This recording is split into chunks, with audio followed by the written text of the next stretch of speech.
Stated Clearly presents... Does the theory of evolution really matter? When Darwin published his theory of evolution in the mid-1800s, he presented us with two very strange and interesting ideas. First, through completely natural processes, living things evolve to better survive and reproduce within their environments. Second, all living things on Earth are related in a single evolutionary tree.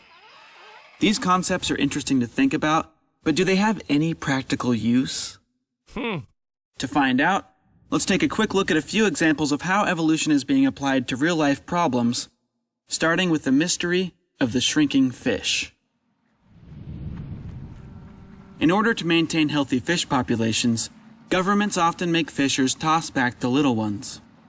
If you toss them back, they'll have time to mature, hopefully have babies, and eventually grow large enough for fishers to catch them in the future. This method worked great at first, but something strange is happening. All around the globe, people are reporting that adult fish, full-grown specimens of many different species, are shrinking in size as time goes on. What could be the cause of this? Biologist Dr. David O'Conover wondered if maybe our fishing policies were causing fish to evolve smaller body sizes. It is true that small fish are usually young fish, but adults can come in small sizes too. If the small adults are busy making babies, while many of the large adults are busy being dinner, the traits for small body size are much more likely to be passed on to future generations. To test his hypothesis, Dr. Conover and his team set up 3 sets of aquariums, populated each set with 1,000 Atlantic silversides, and fed them all the same diet until they were fully grown. Right before they had a chance to mate, he removed all the biggest fish from the first set of tanks. In the second set, he removed fish at random, this was his control group, and in the third set, he removed all the smallest fish. He let them breed and then repeated the entire process a year later with the next generation. After just 4 years, 4 generations of selection, the adults from the first set of tanks evolved to be half the size of the adults from the third set of tanks. This experiment strongly suggests that throwing back the little ones does indeed cause fish to evolve smaller body sizes. Understanding how this works allows governments to make wiser fishing policies, which will ensure a healthy fish population long into the future. Now let's take a look at another mystery, this time from the world of medicine. Where did HIV come from? HIV is a deadly virus which seemed to have popped into existence in the early 1980s. The Center for Disease Control conducted a study which placed one man at the center of the epidemic. This man, a French-Canadian flight attendant, came to be known as Patient Zero and was quickly blamed by the public for starting the disease. Biologists, however, suspected that Patient Zero was not actually the first person to get HIV. To confirm their suspicions and find the true origins of the virus, they turned to Charles Darwin's idea that all living things are related. Scientists collected samples of HIV from multiple patients in the US and found that there were several slightly different versions being passed around.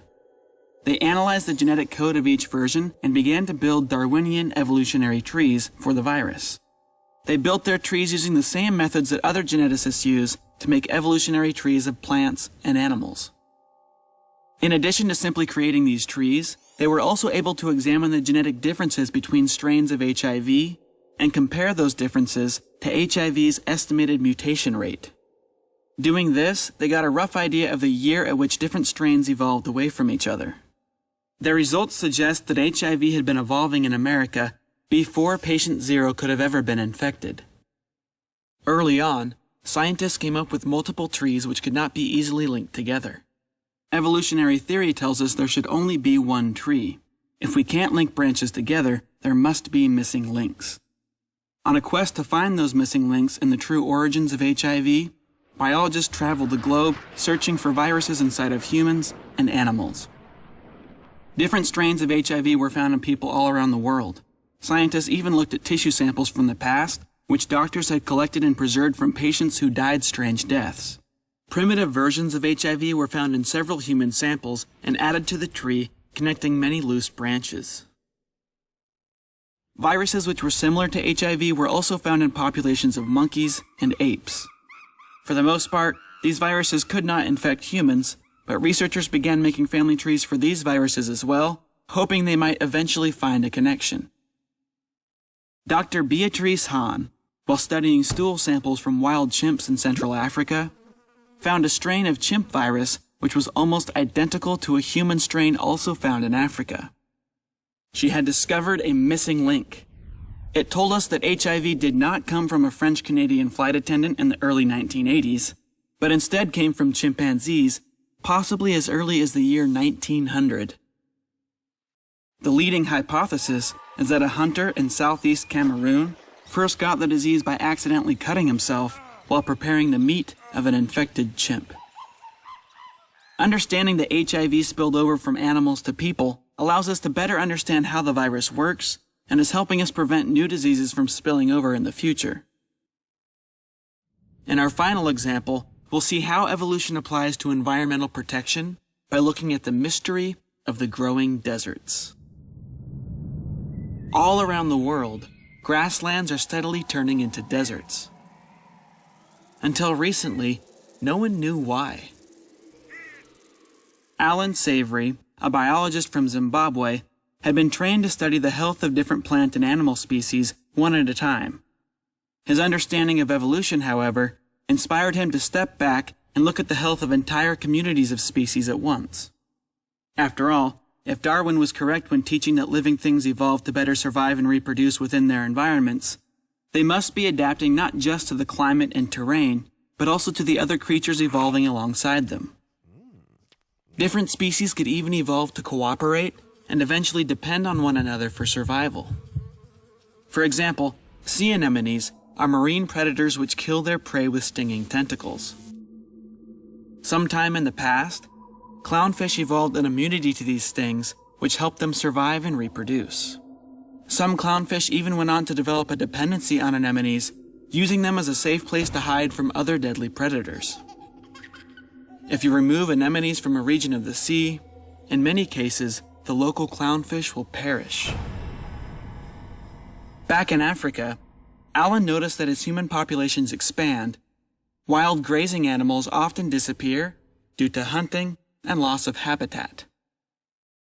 Inspired by Charles Darwin and the grazing research done by André Voisin, Alan wondered if local plants had somehow evolved a dependency on grazing animals.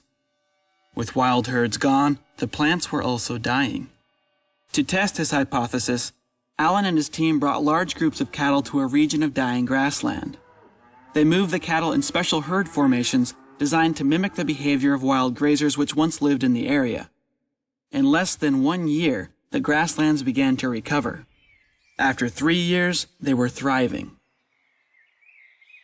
Our understanding of the evolutionary relationships between grasslands and grazing animals is still fairly primitive, but it appears that in most seasonally dry places of the world, plants depend on wild grazers to till the soil with their feet, fertilize with their dung and urine, and remove excess vegetation so that new shoots can grow when the rains return. Understanding how these evolutionary relationships work is enabling us to save these environments for future generations. So, to answer our question, does the theory of evolution really matter? Absolutely yes. Besides just being interesting, the theory of evolution is continually guiding us to new, sometimes life-changing discoveries. I'm John Perry, and these were just a few of the many reasons evolution matters, stated clearly.